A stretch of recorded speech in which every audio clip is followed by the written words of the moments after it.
Do not store up for yourselves treasures on earth, where moth and vermin destroy, and where thieves break in and steal. Store up for yourselves treasures in heaven, where moth and vermin do not destroy, where thieves do not break in to steal. For where your treasure is, there your heart will be also. The eye is the lamp of the body. If your eyes are healthy, your whole body will be full of light. But if your eyes are unhealthy, your whole body will be full of darkness. If then the light within you is darkness, how great is the darkness? No one can serve two masters. Either you will hate the one and love the other, or you will be devoted to the one and despise the other. You cannot serve both God and money. Let's pray. Faithful God, we want to bless your name again for another new day, a day that we have gathered in your sanctuary for worship, a day that you have made for us to rejoice and be glad in it. Father, we thank you so immensely for your love. We thank you, O great God, for your care. We thank you for your protection.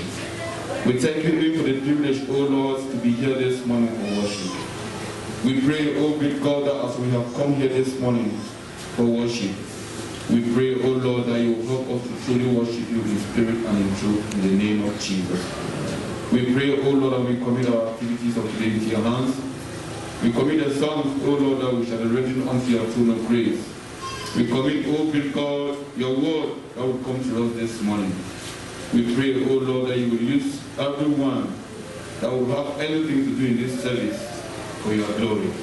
We believe, O great God, that at the end of this worship service, your name will be glorified.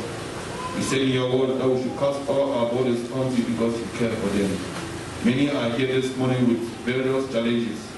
We pray, O Lord, that at the end of this worship service, Lord, their challenges will be lightened. They will have reasons to glorify your name. Thank you, Father. We pray we commit those who are still on their way coming. Father, may you hasten their footsteps and bring them here safely. We pray for those who travel out of town. Take them to their journey to their destination safely. For we have prayed in the name of our Lord and Savior Jesus Christ. Amen. Amen.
worship you, O God. We glorify your name. We worship you, our Redeemer, your God, our King. There is no like you, O God, and there is none that can be compared with you. We worship you, O King of glory, the Lily of the Valley, and the Ancient of Days. We worship you, O God, for your blessing, O God, that you are showering over us, O King of glory.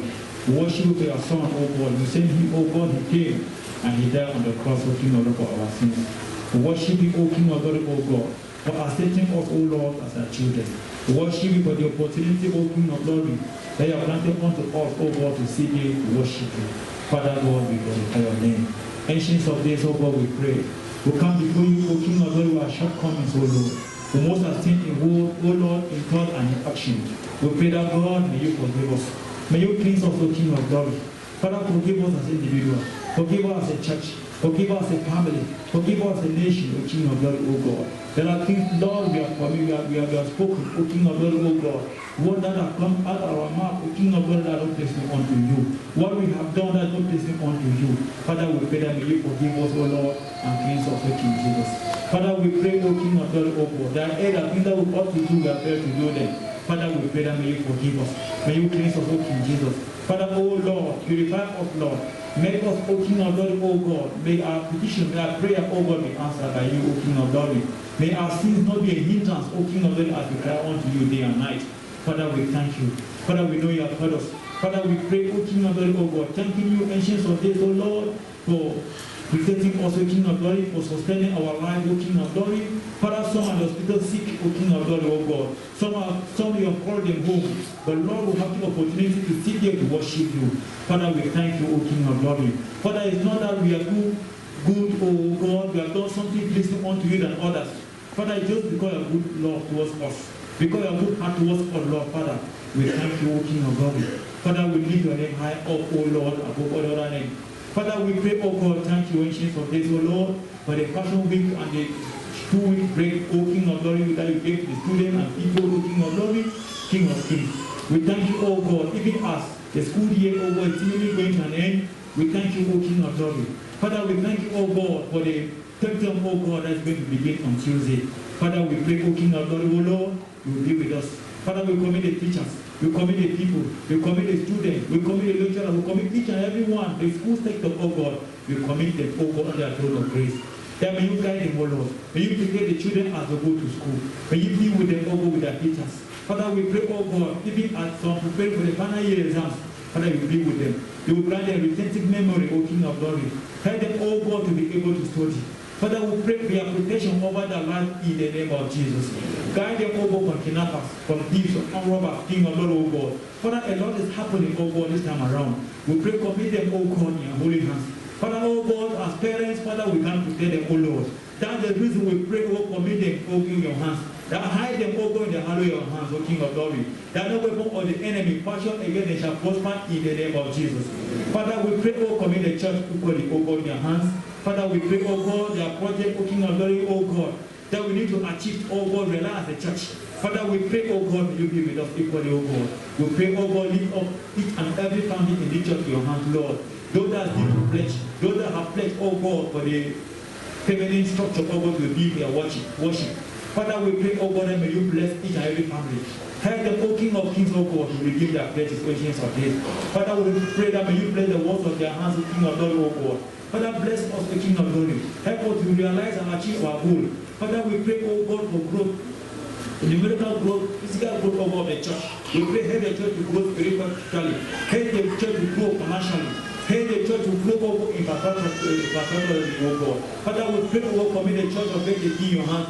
They want the church in one translation in your hands. Commit the pastors of GBC in your hands. Commit the pastor of CBC, O God, the BTP and one translation, O God, in your hands. Father, we pray that you guide them, you protect them, O King of glory. Father, you keep with them. You guide them, O God, even in this ongoing cry war. Father, you protect us, O King of glory. Father, we pray, O King of kings, Lord. The days ahead, we don't know what we hold. But Father, we commit our life to that throne of grace. That you will guide for us, you guide us, you will protect us, Lord. You will fight for us, O King of glory. Father, we pray, O King Jesus. We pray, O God, commit giving the World Christian Seminar, O God, in the church in your hands. Father, we pray, O King of glory, O Lord. Father, our strength can actually make money. Father, there's no idea that can make money. We pray, oh God, for the seminar. We pray for the facilitators of King of Glory. We pray, oh God, for the participants. Father, we pray, oh be as we come and listen to you, the ideas, O King of Glory, help us to put in the practice of this. Father, when we listen to it, oh God, without putting in practice, O King of Glory, we will not realize anything, O King of Glory.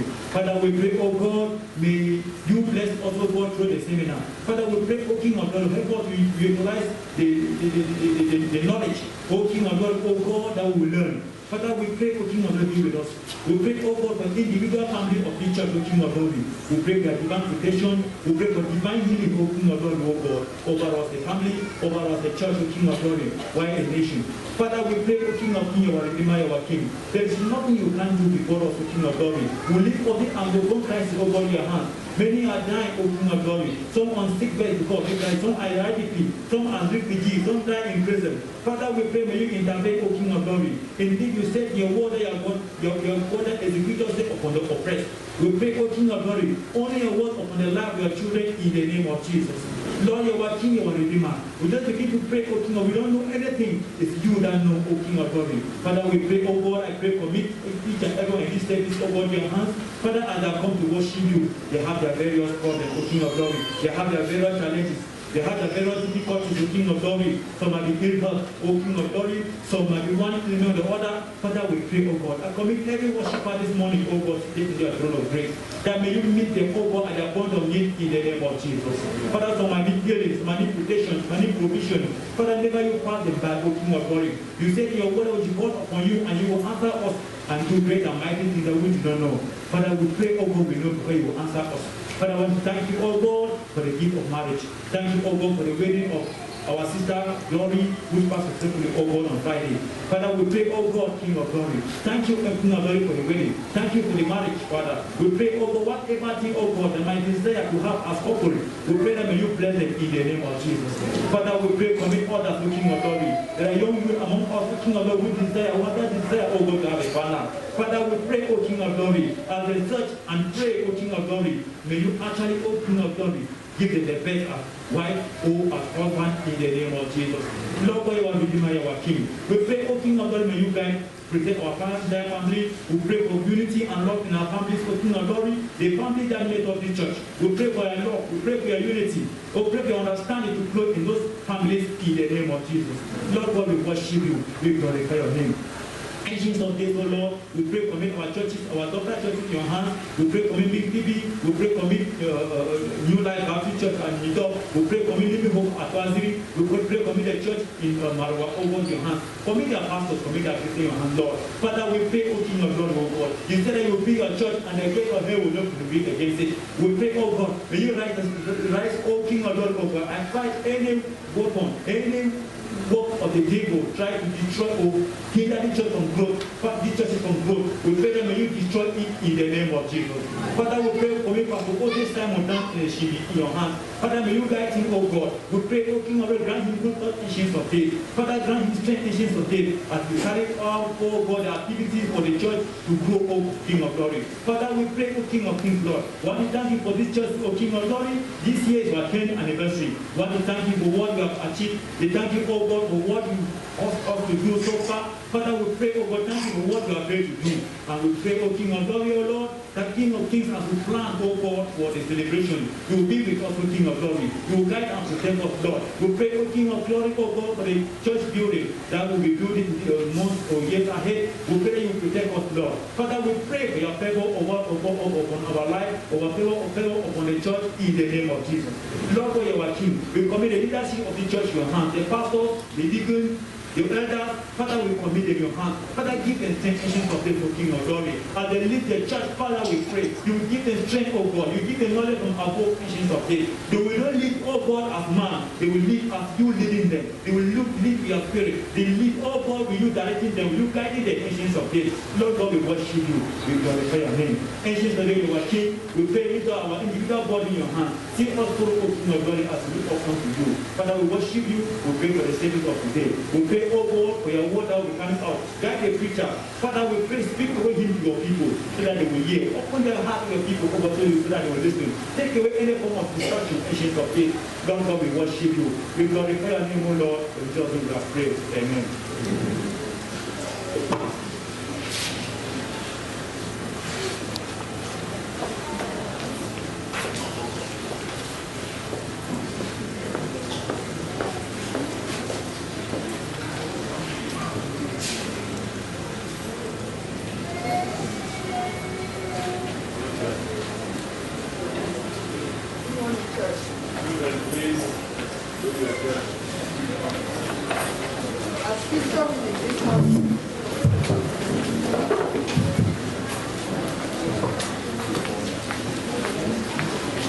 Our scripture reading this morning will be taken from a series of passages in the book of Nehemiah. The first of them is Nehemiah 1, verse 3 and verse 11. Then we'll read from Nehemiah 6, verse 15 to 16, and Nehemiah 10, 32 to 39. Nehemiah 1, 3 and 11. They said to me, those who survived the exile are back in the province those who survived the exile and are back in the province are in great trouble and disgrace. The wall of Jerusalem is broken down, and its gates have been burnt with fire. O Lord, let your ear be attentive to the prayer of this your servant, and to the prayer of your servants who delight in revering your name. Give your servant success today by granting him favor in the presence of this man. I was cupbearer to the king. Nehemiah 6, 15 to 16.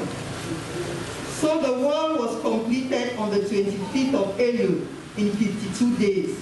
When all our enemies heard about this, all the surrounding nations were afraid and lost their self-confidence because they realized that this work had been done with the help of our God.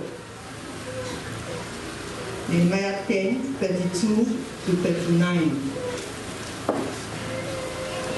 We assume the responsibility for carrying out the commands to give a third of a shekel each year for the service of the house of our God, for the bread set out on the table, for the regular grain offerings and burnt offerings, for the offerings on the Sabbaths, new moon festivals, and appointed feasts, for the holy offerings, for sin offerings to make atonement for Israel, and for all the duties the house of our God.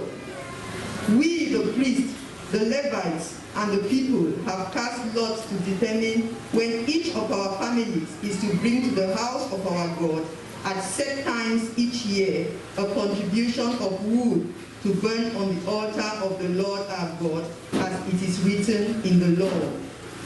We also assume responsibility for bringing to the house of the Lord each year the first fruits of our crops and of every fruit tree. As it is also written in the law, we will bring the firstborn of our sons and of our cattle, of our herds, and of our flocks to the house of our God, to the priest ministering there.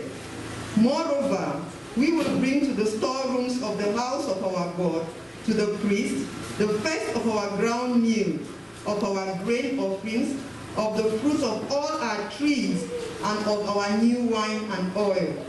And we will bring a tithe of our crops to the Levites, for it is the Levites who collect the tithes in all the towns where we walk. A priest descended from Aaron is to accompany the Levites when they receive the tithes, and the Levites are to bring a tenth of the tithes up to the house of our God, to the storerooms of the treasury. The people of Israel, including the Levites, are to bring their contributions of grain, new wine and oil to the storerooms, where the articles for the sanctuary are kept, and where the ministering priests, the gatekeepers, and the singers stay. We will not neglect the house of our God. Here ends the reading of God's word.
Our Father, we bless your name again for this morning, for gathering us so that we can worship as a family of believers in Jesus Christ.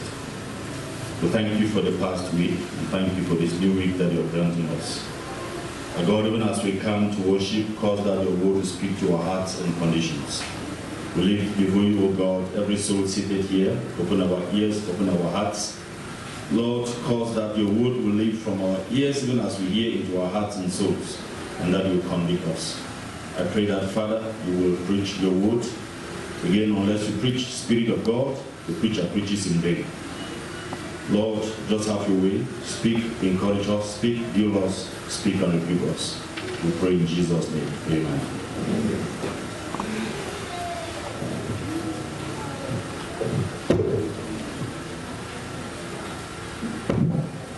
Let me adjust my program stuff.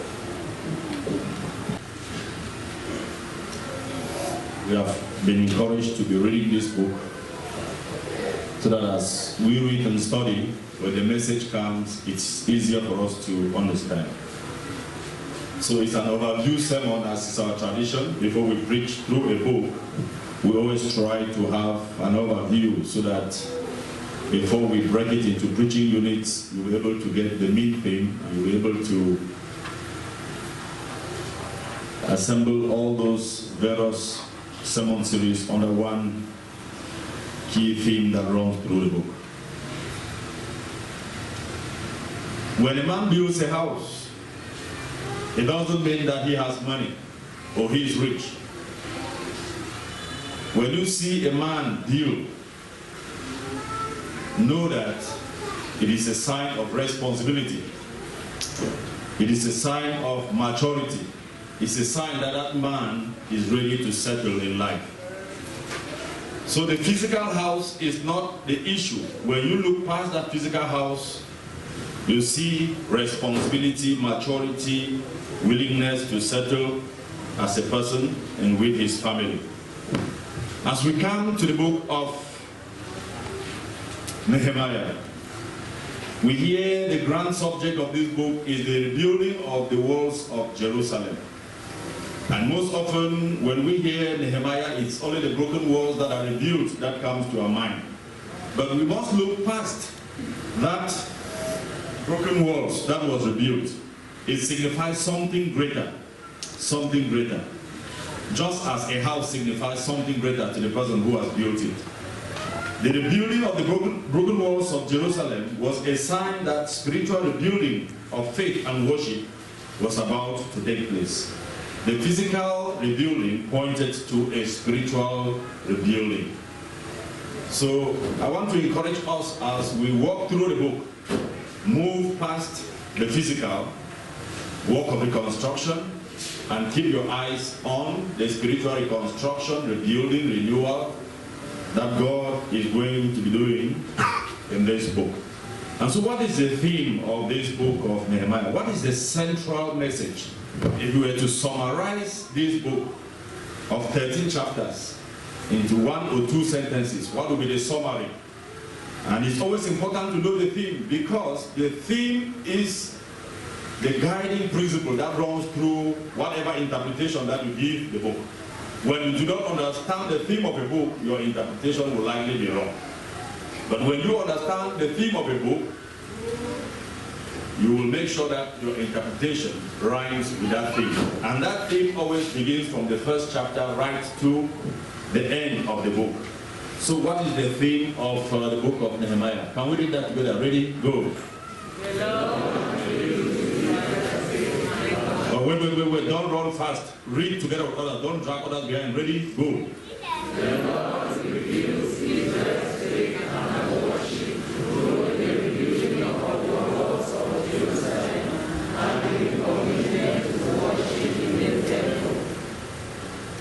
So that is a guiding theme that runs through the chapters in the book of Nehemiah. And that is a theme that we'll try to see as we preach through the various chapters. It will be guiding us.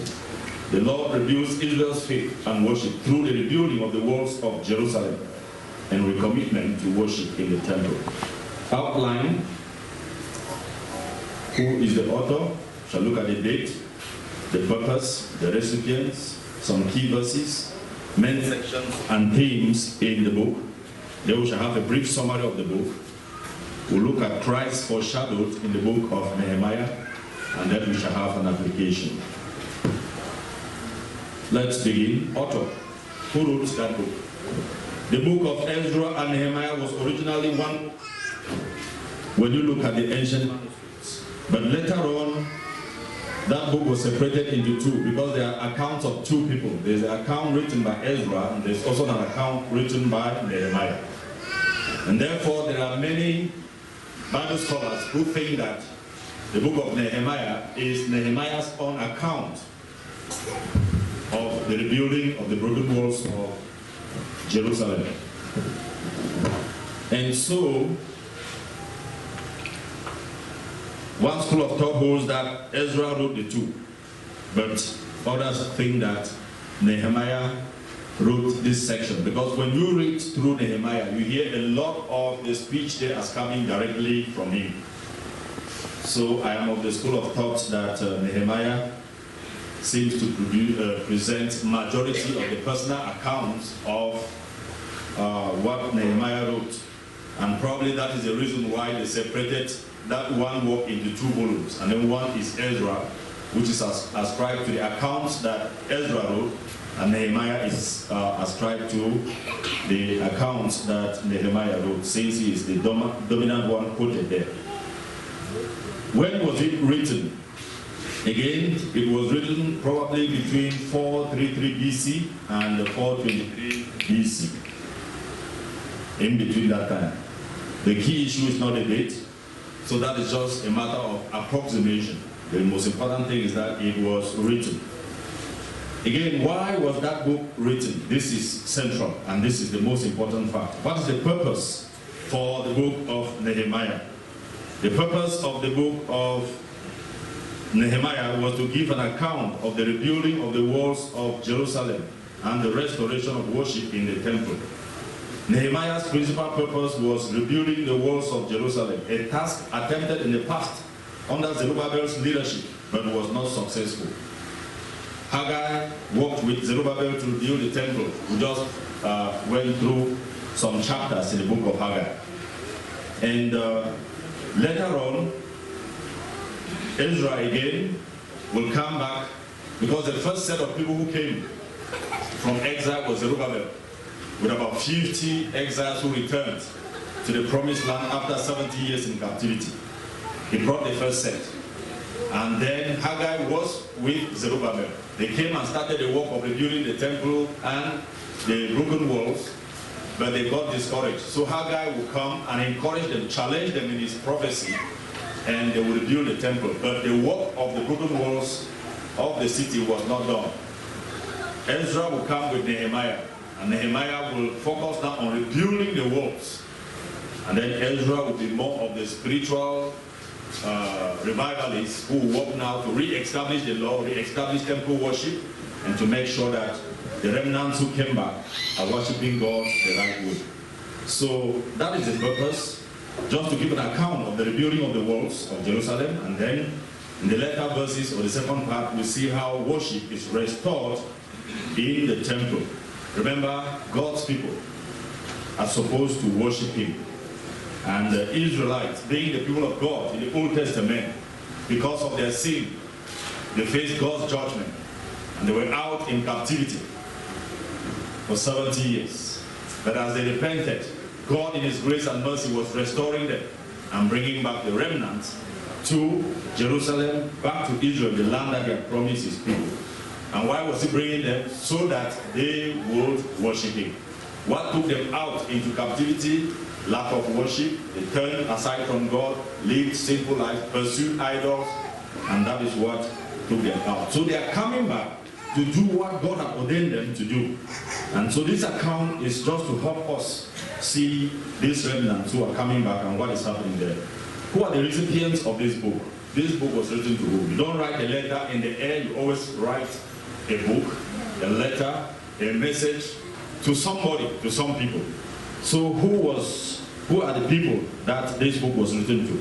It was written to the Jews who returned from Babylon, including not just the 2 tribes of the south, Judah and Benjamin, but to the representatives of all the 12 tribes. And then in a sense, it is written to us, the church today, because we still have a lot to benefit from this book.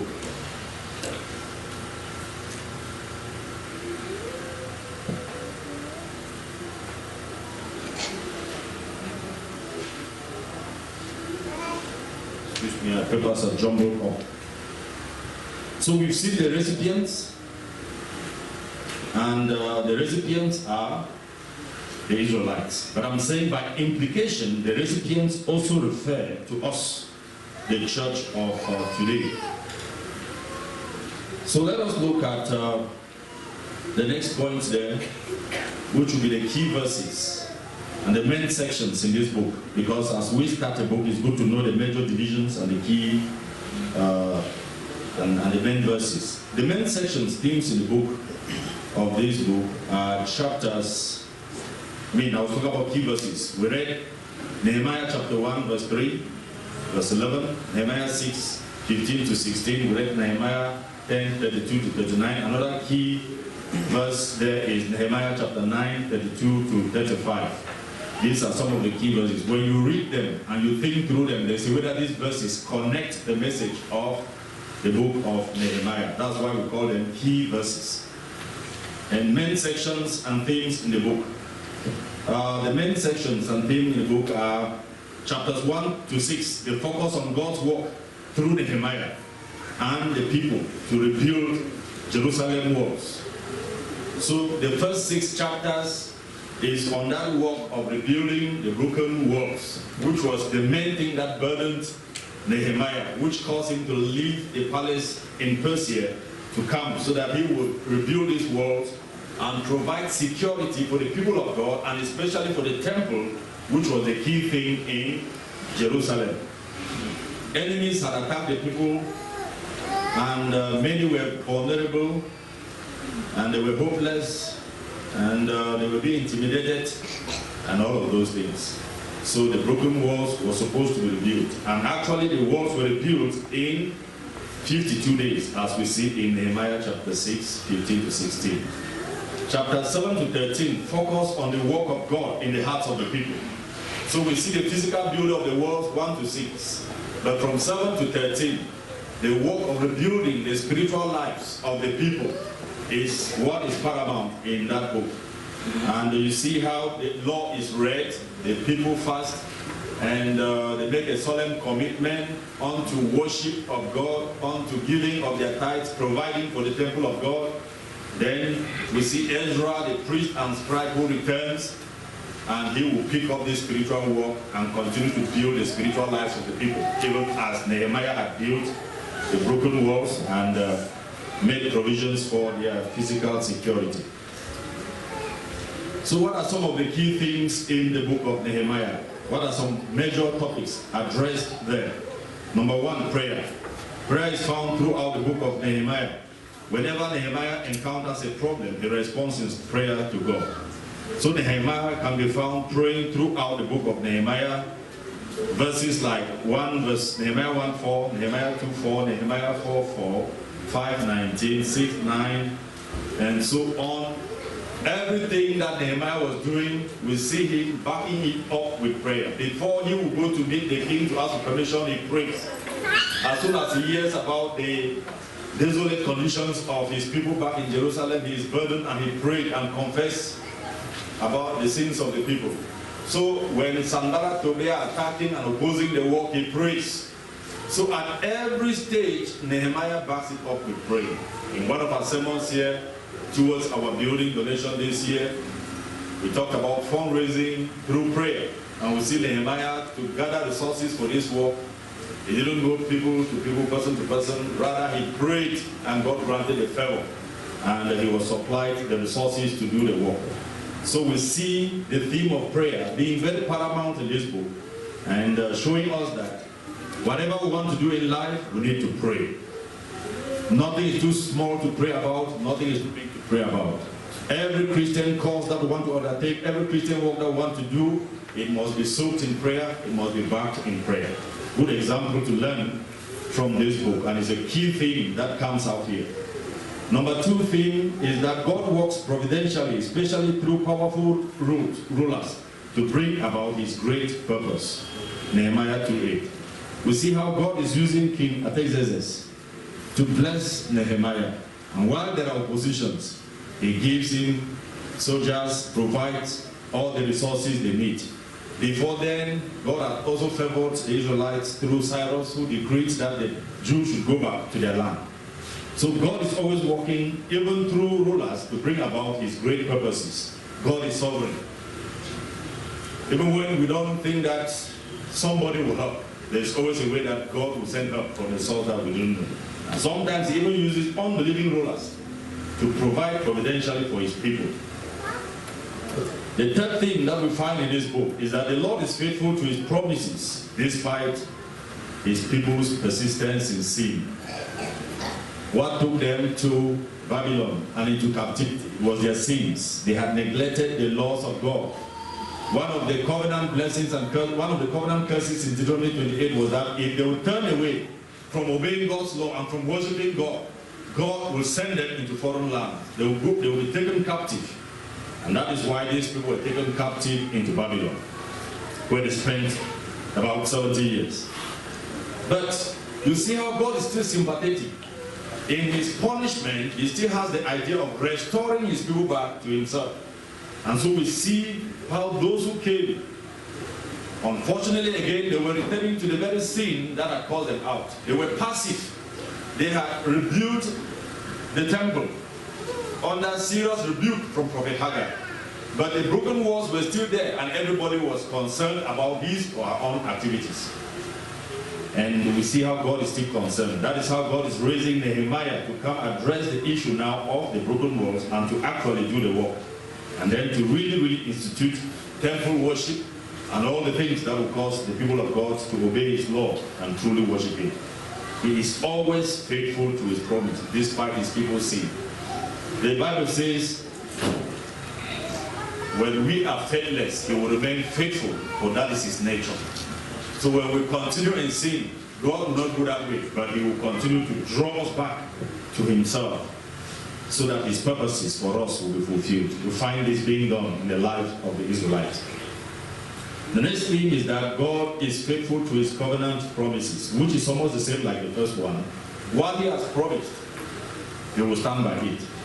God is not man that he should lie. God is not man that he will say yes and tomorrow he will say no. He stands by his promises, especially his covenant promises.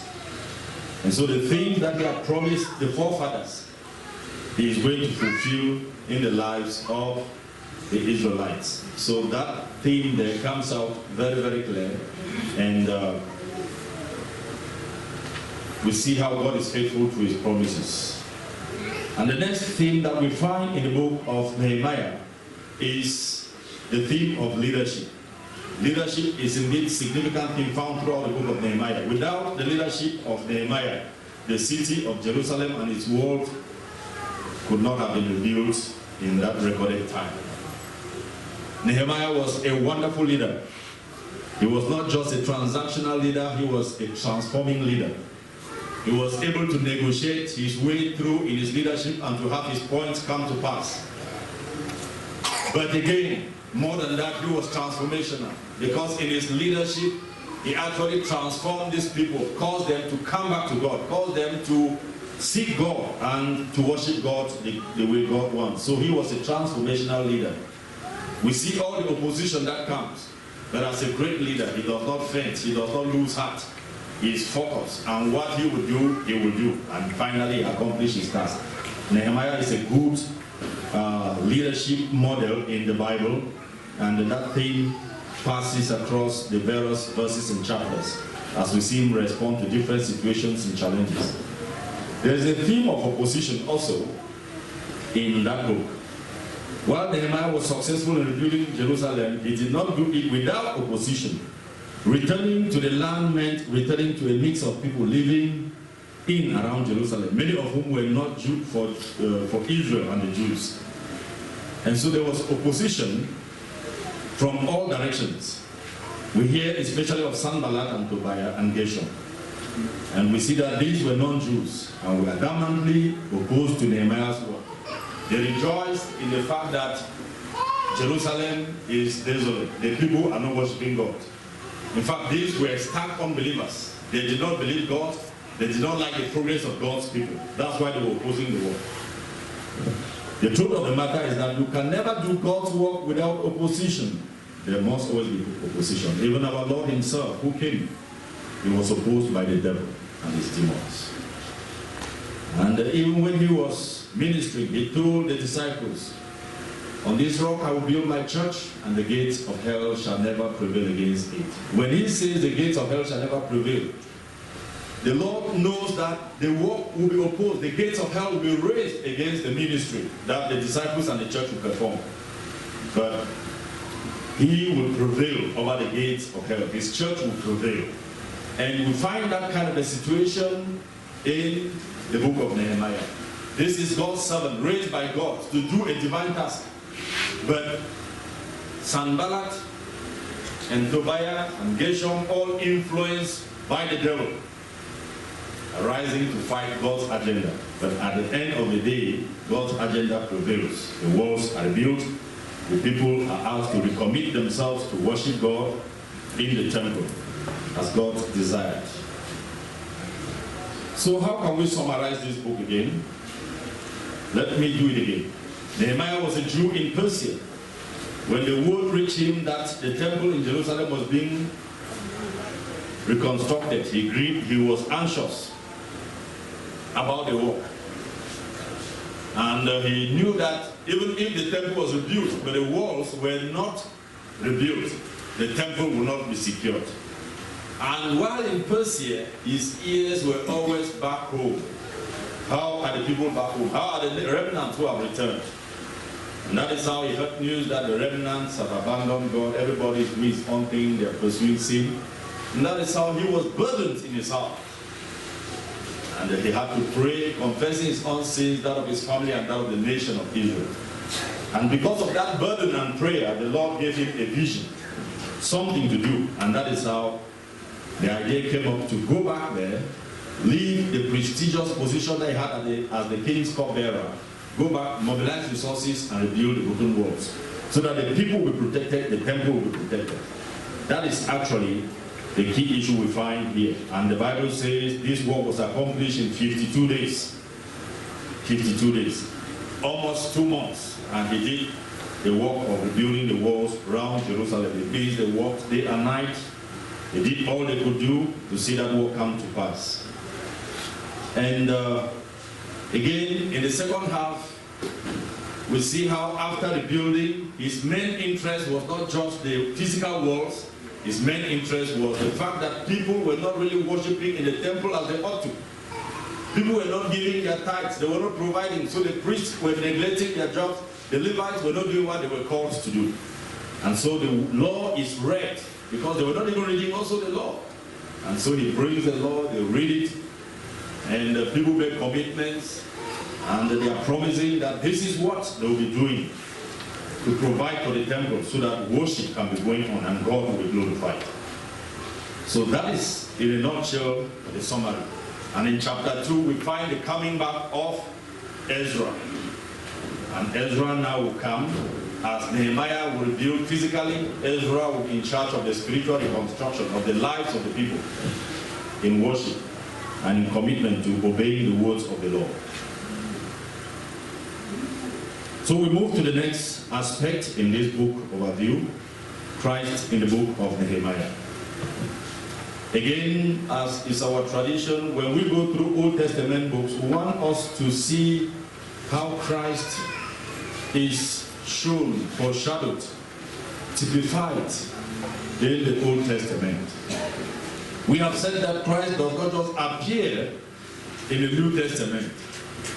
He is in the Old Testament as a shadow, and then he is made more real in the New Testament Gospels and the Epistles. So we want to see Christ in the book of Nehemiah. Nehemiah foreshadows Jesus in many ways. Number one, his rebuilding of the walls of Jerusalem and the people's faith and worship foreshadows Jesus Christ as the builder of the church. And so, like I said at the intro, the physical work was a pointer to the spiritual work. Most often we see Nehemiah only at the physical domain, but it was more of the spiritual. He was a builder, a rebuilder. Just as Christ is the builder of the church. In Matthew chapter 16, verse 18, Jesus says, "On this rock I will build my church." And again, when Jesus says he will build his church, it is not a physical building. It is people that will believe in him and that he will draw to himself.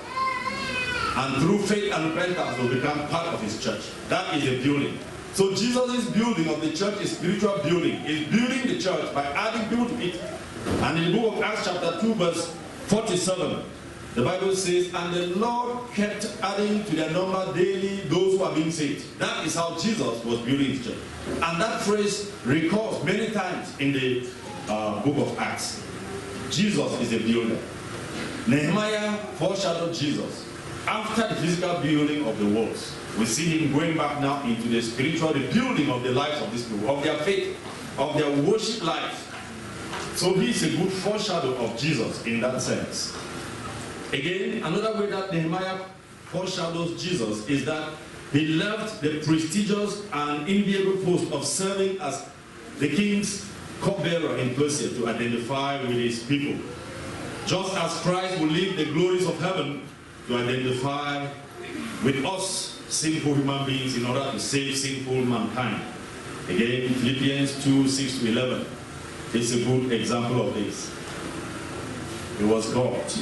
He left all the glories but decided to come down to sinful earth to suffer along with us.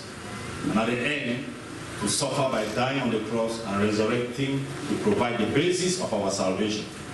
So Nehemiah, forgoing his lovelies, and going down there, wrapping the sleeves of his shirt to walk, and despite the opposition, he decides to identify with his people. That's a wonderful example. How many of us today identify with people who are lower than us? How many of us today are willing to sacrifice our comfort for the sake of God's people? Many times we don't want to sacrifice our comforts. We don't want to sacrifice our prestige. We maintain just that which we like. But when you look at the life of Nehemiah, it is really, really challenging.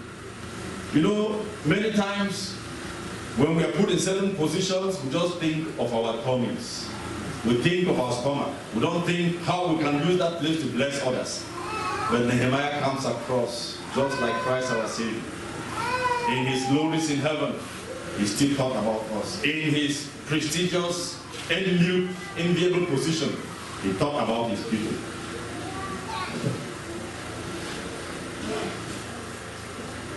Let me ask a question here. What about the church in your village? Do you have a passion, a burden for your church, the church in your village? You may be here in town. You're having a wonderful church here, projector with various things, and you're enjoying worship, and everything is going well. Do you support the church back home? Do you support the evangelization of your own people, the discipling of your own people back home? Do you ascribe something? Do you sacrifice part of that, your comfort, for their sake? Part of that money that you use to spend and do things for yourself, have you sacrificed a portion for that church from where you come from, your home church? I see this kind of spirit in Nehemiah here. He's thinking about his people. You know, there are some of us, we always think of some better place to go, and when we go, that's all. And then when they call you and they explain to you things that are happening, you will be telling people, no, this place where I am is not like that one day. May the Lord give us burdens for our home churches in the name of Jesus Christ. That we will sacrifice some of our comforts and help people back home. There's something that we do. We have a group, we call it the John Baptist Christians, those out of the village. And every year, through WhatsApp, we will determine a certain amount during the harvest season.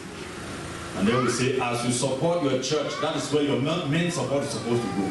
But think about the state of the church back home. So last year, our target was to raise 1 million. And as we challenged ourselves, we made pledges and fulfilled, we were able to raise about 900,000. And so part of that money, 50% will assist 2 churches that are building. 30% will assist the few in its evangelism and discipleship programs. Then 20% will handle some social ministry, needy cases, whether in Christians or amongst pastors.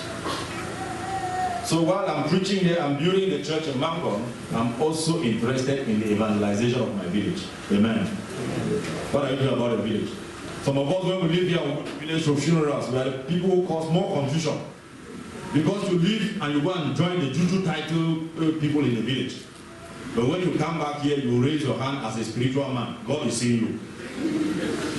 Some of us, we go to the village, we never even attend the home church. Even when you attend, there will be no offering to show that somebody has come from town. You do nothing about your church in the village. Because you don't have the passion. You don't have the burden. And when you do that, it may even be indicating that even while here, you may not be doing something here. Are we together? If you have a passion here, they say whether that passion will also affect where you are coming from. Remember, you are an evangelist to the tribe from where you come from, to that village where you come from. Your primary support is to the local church where you are worshiping in, but you still have a duty to take care of the people of your place. Do something to build the church, to strengthen the church so that they will continue to proclaim the gospel and win souls for the Lord, and the church will be built. Again, Nehemiah foreshadows Jesus as a man of prayer. He prayed passionately for his people because of that burden that he had for his people. He interceded for them. We see the chapters lit up with prayers, always praying for the people. Nehemiah was not praying for himself. He was praying for the people. Just as Jesus will intercede and pray for his people, as we see in his high priestly prayer in John chapter 17. So he's a foreshadow, his prayer life foreshadows that of Jesus. The Bible says, as was his custom, he will leave early in the morning to pray. And most often that prayer of Jesus was not for himself, it was for the mission to save us. Hello? When we say let us pray for our mission stations, let us pray for other churches, let us pray for other kingdom related things. Listen how the prayer is going.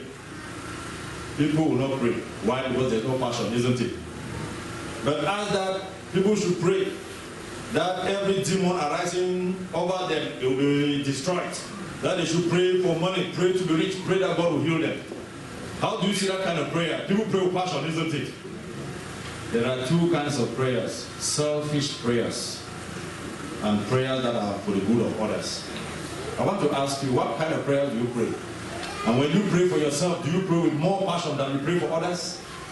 Because most often, even as Christians, we are so individualistic, we are so selfish, we just think about ourselves. I want to tell you, the church is not just about you. The church is about us. Amen. We are a family. What concerns A concerns B. It concerns you, it concerns me. We are to pray passionately for others' needs just as we pray for our own.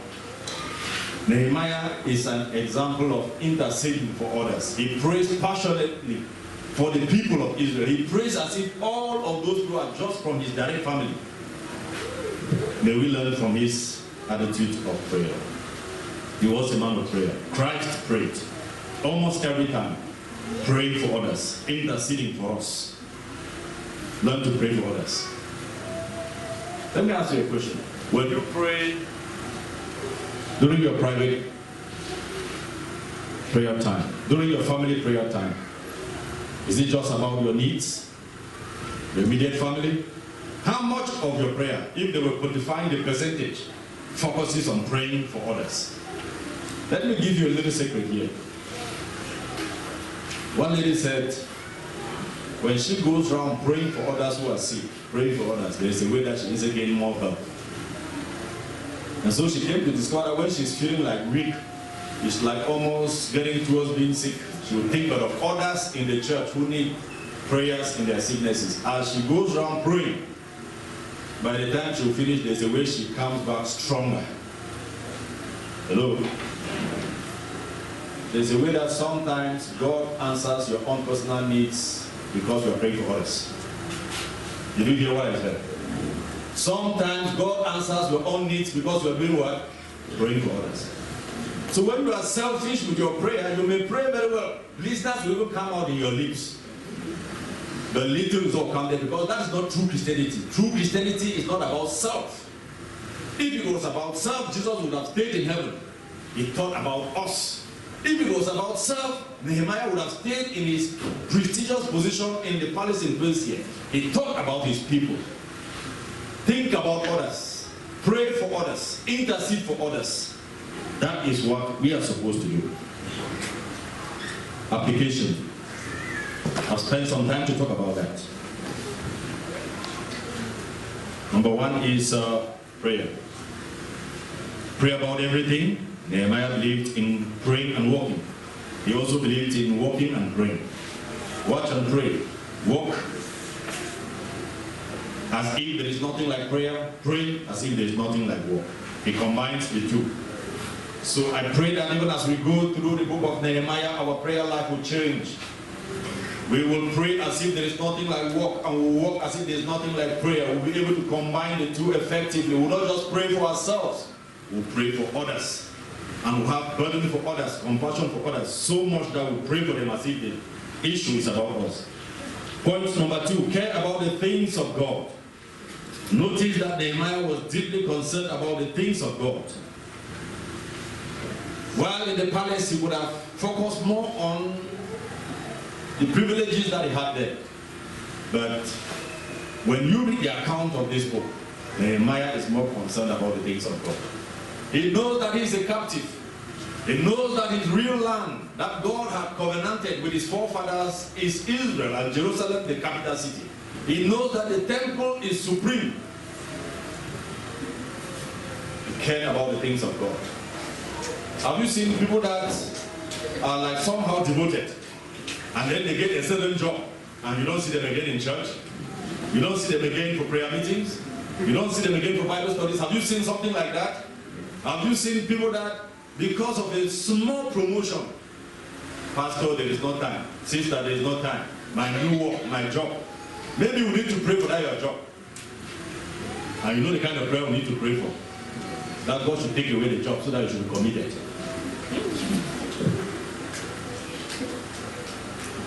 Hello?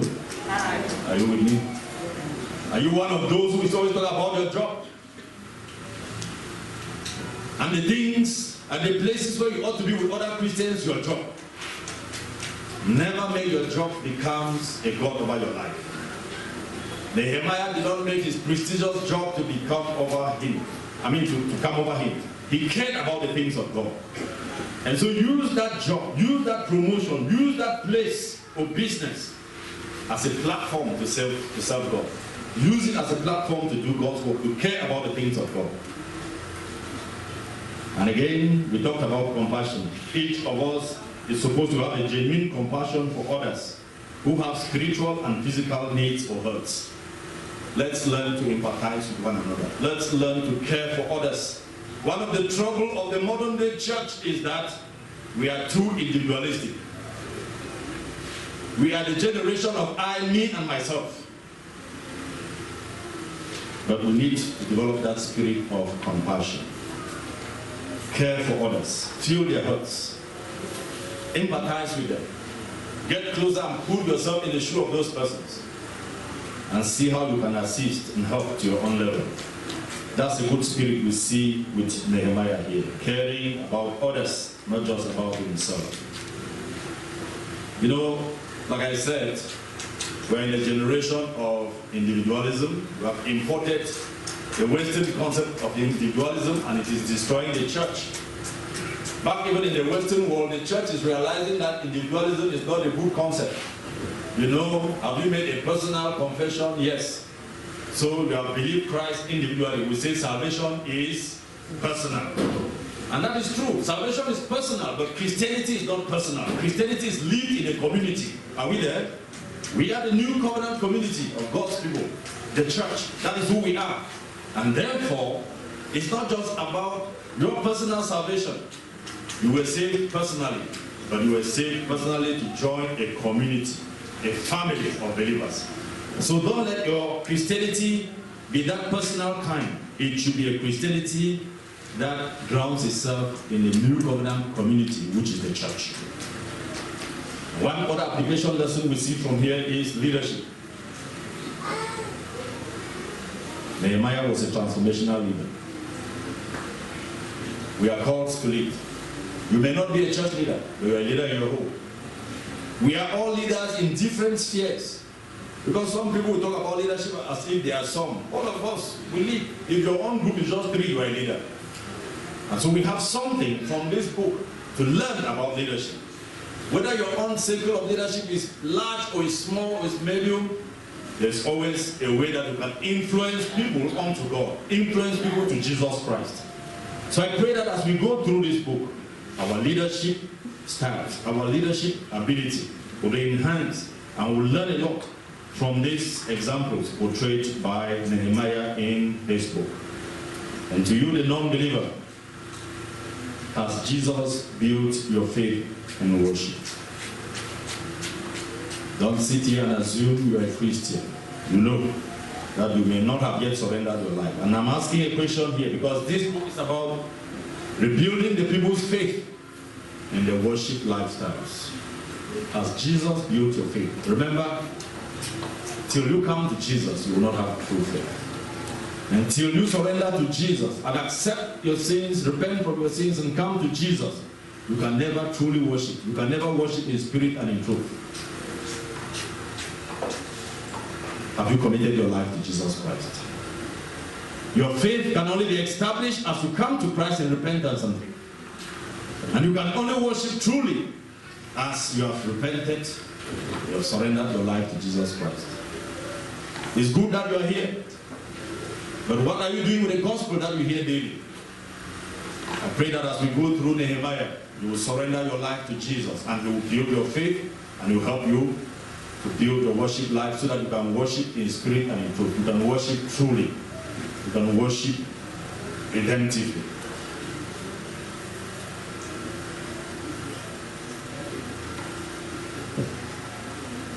And so we have gone through the overview sermon.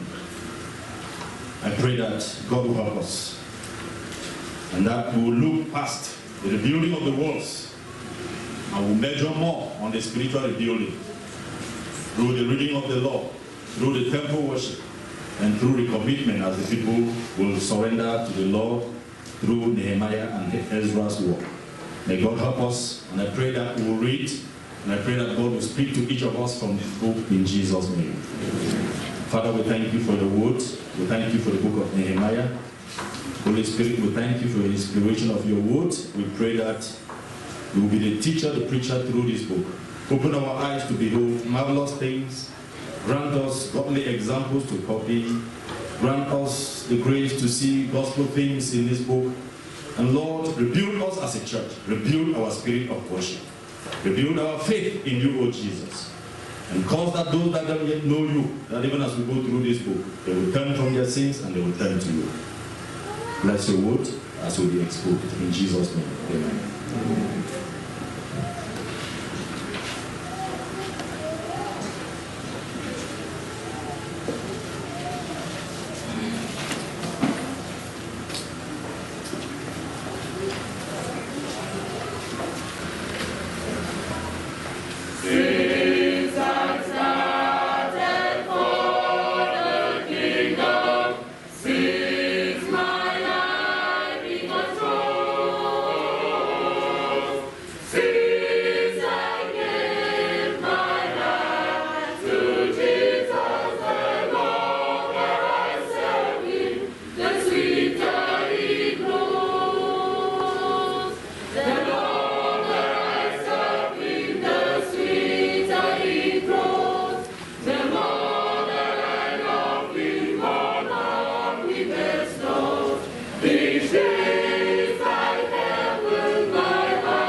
sweeter he grows. The longer I serve him, the sweeter he grows. The more that I love him, more love he bestows. He shines like heaven, my heart overflows. The longer I serve him, the sweeter he grows. The longer I serve him, the sweeter he grows. The more that I serve him, more love he bestows. He shines like heaven, my heart overflows. The longer I serve him, the sweeter he grows.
Giving time. Blessing time. Giving is, if you're worshiping with us for the very first time, we have two boxes in front of us. There's a white box and there's a brown box. The white box is our church planting box. This church is here to preach the gospel, make disciples, and plant church planting churches. And so if you want to support that vision, you can drop something in the white box and it will go a long way to either plant a church or support a weekend dime church somewhere. The brown box is our tithe box and our Christians know it. The offering basket is going to meet you right where you're sitting, and so we encourage that you should let the basket pass you by first before you rise up to dance, so that we don't have the basket going up and coming down. Giving is when we give. Operation Praise God. Every living soul praise the Lord. Every living soul praise the Lord. Every living soul praise the Lord. Every living soul praise the Lord. Every living soul. Every living soul praise the Lord. Every living soul. Every living soul praise the Lord. Every living soul. Every living soul praise the Lord. Every living soul. Every living soul praise the Lord. The Most High reigneth. The Most High reigneth. The Most High reigneth in my life today. The Most High reigneth. The Most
pray. Father, it has pleased you that we come into your presence this morning, Lord, to worship you in giving. We thank you, Lord, for the grace to be able to share in this great ministry of giving. Thank you, Lord, for blessing us to be able to drop something in your basket. Father, we pray that for every hand that has dropped something in this basket, Lord, may you bless these hands in Jesus' name. And the hands that do not have, Lord, we pray you provide for them. That next time, Lord, they shall also share in this grace of giving. Father, we thank you for those who have dropped in something into their tithe box. Lord, I pray that the blessings that follow those who keep their tithes will locate them in Jesus' name. Those who have remembered, oh God, that there is work of evangelism to be done by dropping something, oh Lord, in the church plant box. Father, we pray that you also bless their hands and replenish their different sources.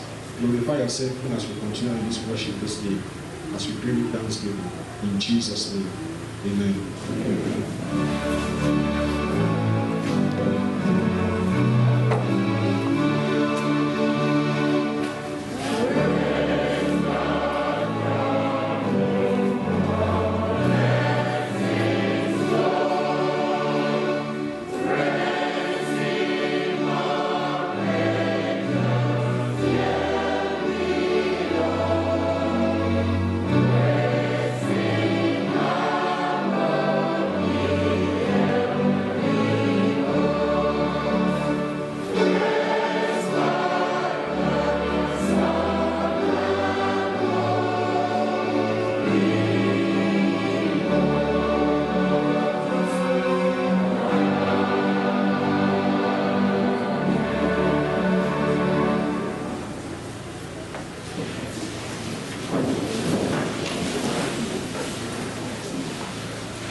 Good morning once more. We want to take this time to welcome all who are worshiping with us this Gospel Baptist Church. We say you are welcome to the house of the Lord. And the special greetings is going to those who are here for the first time or after a long time. Please, if you are a visitor worshiping with us this morning, we just put that you indicate by raising your hand where you are, and the ushers will serve you with a visitor's card, which you will fill, and then you return to the church. All visitors, please, if you are there for the first time, just indicate by a show of hand. We continue with our church announcements. This morning, we are going to have the widows' ministry today, and so all those who are concerned should take note. On the 17th of April is the CBCMD Day of Prayer, and so we are encouraging all the men to take note and start preparing towards that. I just want to seize the opportunity to remind the men that next Saturday we will be receiving the ESCO of the Mangon Association, and so please, we are all encouraged to be present. Men, do take it as a responsibility to encourage your brother, the one that is not attending meetings. Please let us try to get in touch with them and then we spur one another onto good works. Next Sunday is Evangelism Sunday. We are all encouraged to invite someone to come and then hear the gospel. We want to take this time to remind our Christians we all made our pledges, as you can see from this board here, and it is like the temperature is too slow in rising. I don't know whether they have forgotten to increase the temperature or is that people are not redeeming their pledges. Please, let us try to redeem our pledges. Our desire is that the temperature should rise as it was rising when we were doing the pledges to the praise and glory of our God. And we want to encourage different families to book Sundays during which they are going to come and do a general family fundraising towards our giant project. This far, we have not heard anything. I think even my family has not yet said something, but I'm sure that after church, I'll surely be the person to talk about that. So please, we are encouraged as families, let us try to book Sundays during which we do our own family fundraising. I think with that, we've come to the end of the announcements. Is there any clarifications to be made? There are other things we added. The pastor will surely do that for us. Thank you.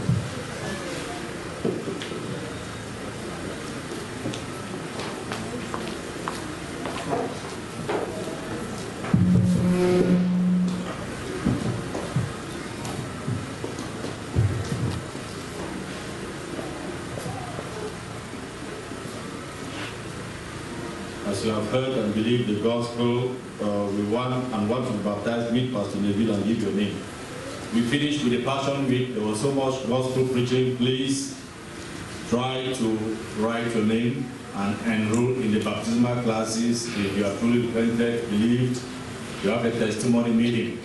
So want to do that now. Please don't go home. If the gospel has touched your heart and you want to surrender to Christ, give your name after service. And we want to begin because baptism will be coming up in June. All youth who worship in this church should wait after service. You are a youth, don't go out. If you have your children here who are youth, don't let them go out. Sit, please. You have a serious meeting, and you are supposed to be in that meeting. I'm sure it's about the youth ministry in the church. This morning we are blessed with the presence of the newly wedded. We have two important guests. The couple and then the pastor who is visiting with us. So let me first begin with Glory and Silas. Please come forward.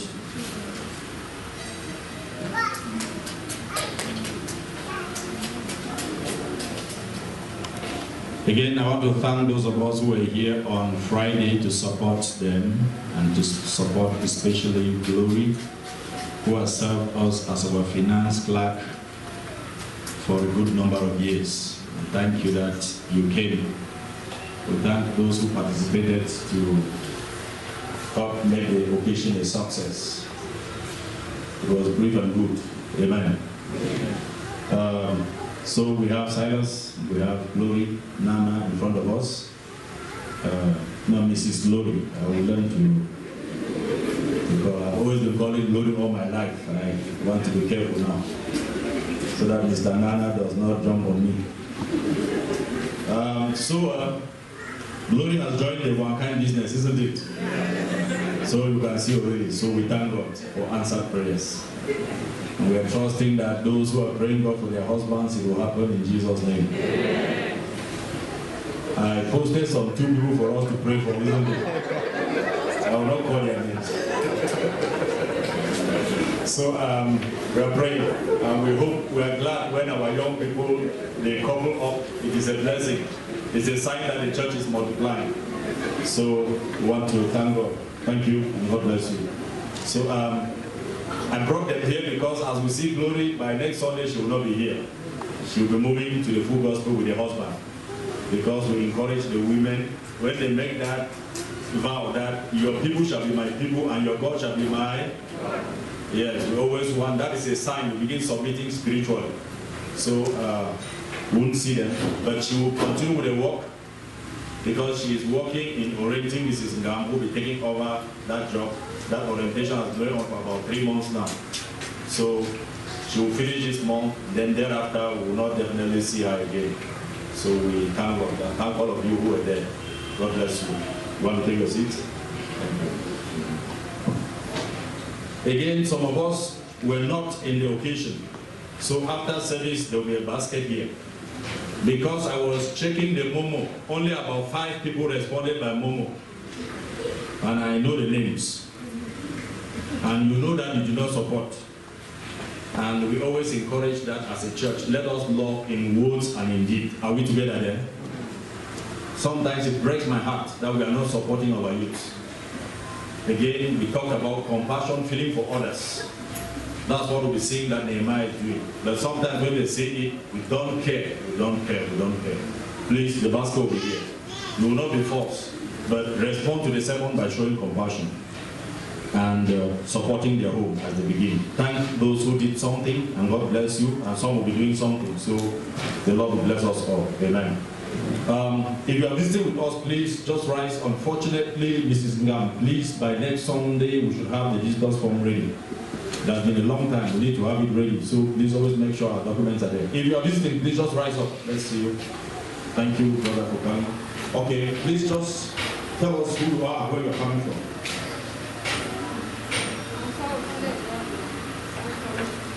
Coming from? Yi. Okay. Welcome, Imelda. Thank you for choosing to worship with us this morning. God bless you. Yes, Lord. Good morning, congregation. Good morning. I am Bonkiro Emmanuel. I'm coming from Presbyterian Church Musa. Okay. I think this is not my first time of visiting this church. It has been a while. Okay. But I have chosen to come today to worship with you. Thank you, Brother Emmanuel. Okay. Thank you for coming. I'm coming the next time. Amen.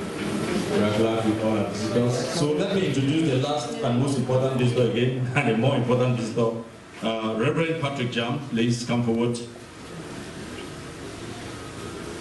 Reverend Patrick Jam is Associate Pastor in Menda Baptist Church, Maitri. He was recently ordained, and he's been serving there for a while. He is a nurse by profession. He did first degree in nursing, but that was not where God called him. So he abandoned the nursing to become a soul physician. In fact, he was supposed to be a physician. So he thought he's a physical physician. But finally, he has found fulfillment in being a preacher of God's word. He's a Christian educator, and is into the ministry of writing devotionals. If you follow him in his Facebook page, that page is The Bible Speaks Today, right? Yes, Bible Speaks Devotionals. If you can go to him on Facebook, click Patrick Jam, you'll get him, then you can click to his page, and every morning, what he has published is what he's publishing every morning in his Facebook page in the devotionals. So he has done devotionals in various books of the Bible, and today he's here to present that to us. And one of the reasons why I am recommending him, because he does his devotional through in a book series. Somehow we are no more promoting our daily bread because it's too topical, and sometimes the verses are not properly explained. But with his devotionals, while we preach through a book in the church, you can be going through his devotionals and you'll be understanding many Bible books, isn't it? Hello? So we encourage devotionals that go through a book. By so doing, you learn a lot and you go through a book in a systematic way. So that is why we are promoting him, and he is here this morning to promote the books and tell us what he has done. And then thereafter, after he will explain to us, we'll give room for some of us to launch his book ministry. Books are always not easy to publish. One way to become a debtor in Cameroon is to write a book. But when they come, part of what we can do is that we can bless and support the initiative. And when you do so, he will continue and the word will be preached through the written devotionals that he's doing. So let us hear from him at this moment in time. Dear people of God, good morning. Devotional format for you and your family. The idea behind this devotionals is coming from the fact that when we say Christians should read through the Bible, through books of the Bible, we recognize that there are issues about the Bible that they will not understand. There are difficulties, there are gaps that need to be initial to explain. So these books does not skip. In these books, I do not skip over any verse.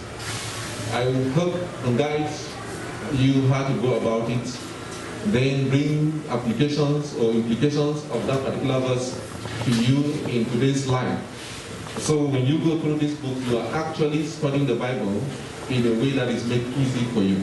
That is the uniqueness of this devotionals. At the moment, we have devotionals. While on the Facebook page and WhatsApp, I've already gone with 1st, 2nd Corinthians, and now in the book of Matthew. But here printed we have 1st, 2nd Thessalonians, we have Philippians, we have Colossians, Galatians, we have 2nd Timothy and 1st Timothy. Then we have the book of John. Sorry, we have the book of John. And these are the ones that are available now. The other books, these ones, a copy is 500 francs, and the book of John, the copy is 2,000 francs.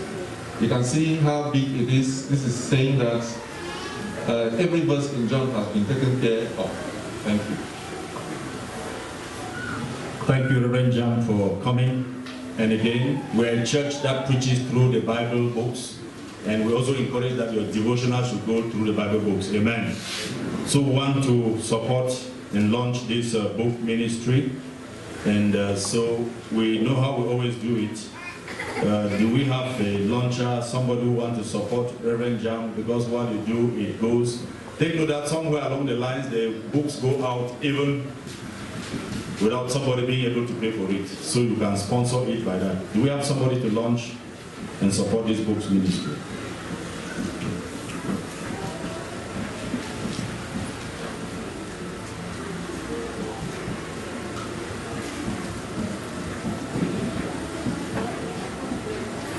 I'm looking from the choir side.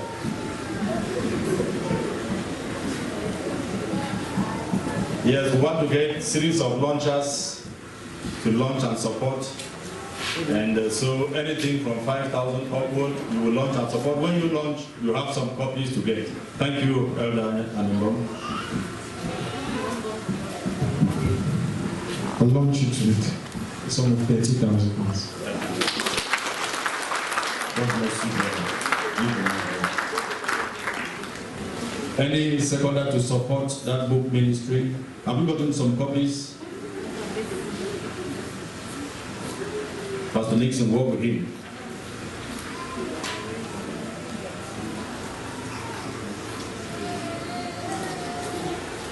Okay, second supporter.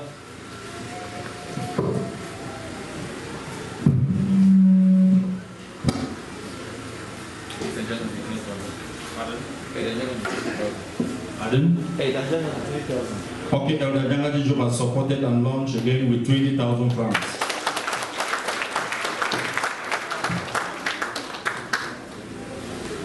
You can launch and support from 5,000 to encourage this good work. That's why we put that announcement. Thank you, my elders. You are always an encouragement.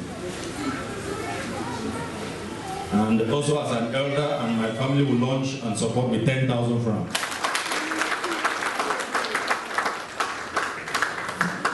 Anything 5,000 that we want to launch and support, please feel free. Let's support our brother and let this devotional ministry go ahead. One thing with these devotionals is that it is not January something. At any time, it can always come. There should be a mic there. Mr. Mrs. Sogo. And use the mic. Come and use the mic, sir. Pastor Neville. Pastor Neville, 5,000 pounds. Pastor Nixon, you have not announced somebody.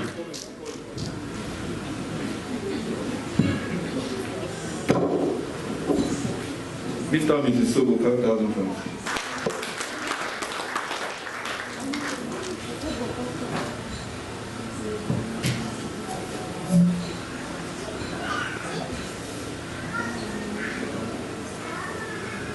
Yes, we still need supporters and launchers. Do we still have again? Okay. At any level you want to support, I think the only other way to support, if we don't have persons again, is that you support by picking a copy. Copies are outside at 500 francs. The book of John, devotionals, the book of John is 2,000 because of the volume. So please, you can always buy from outside. I hope you are not taking all from outside. So we need to support by picking that devotional. That devotional can start at any time. It's not a January issue. Dr. Barry, 7,000 francs. Let's appreciate God for you, please.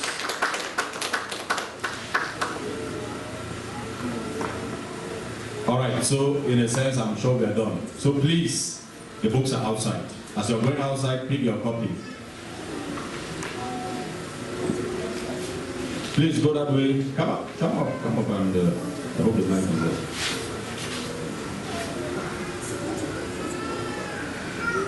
That's the mic. Launching is 5,000 pounds. Thank you, Madam. God bless you. All right, so we have come to the end. Please pick a copy outside and read and go through it as a devotional, and God will bless you. Okay, the choir master himself is coming to Rome. Mr. Anker, Peter. 5,000 francs. Okay. Thank you. Maybe another person is coming from you. All right, we've come to the end of that. We thank God for everything, and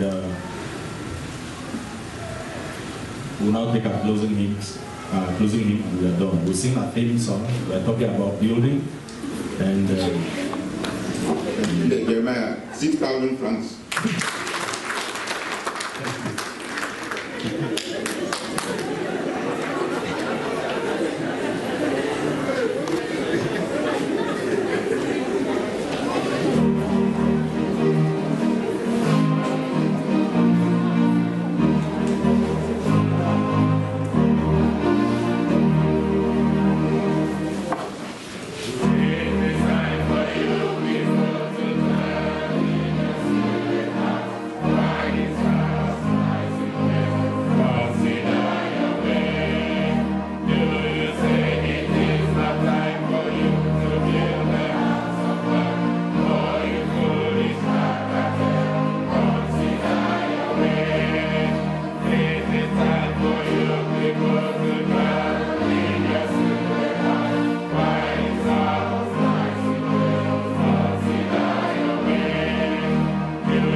May we repeat the prayer our Lord God is saying.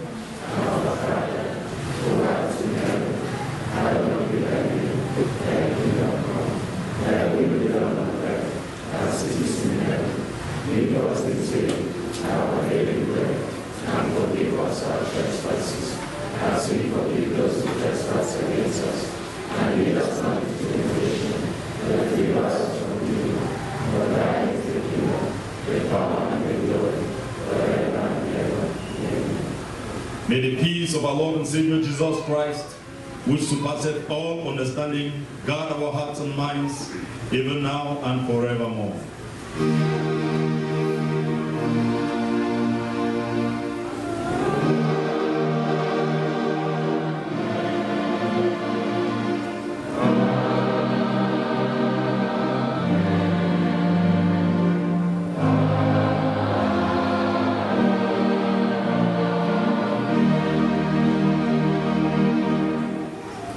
Lord's protection be upon us all in Jesus' name.